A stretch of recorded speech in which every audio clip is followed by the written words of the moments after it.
Welcome to Let Me Fix This. Enjoy the video. You will begin by getting essentials in place so the install goes smooth. First, confirm your OS and install Git plus Node.js so you can fetch and run the kit. Once done, open a terminal in your project folder and authenticate to the theme platform. This ensures downloads and syncing work.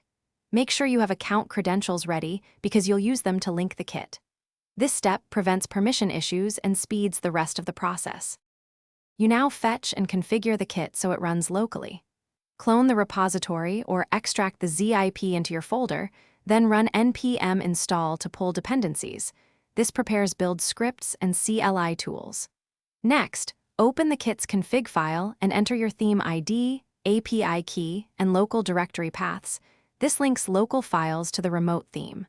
Once those values are saved, test the connection with the provided CLI command, so you catch credential or path errors early.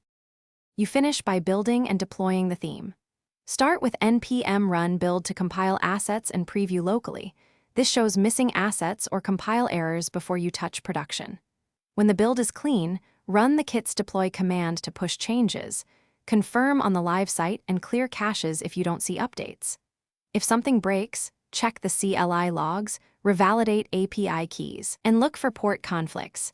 Those 3 checks resolve most deployment problems quickly.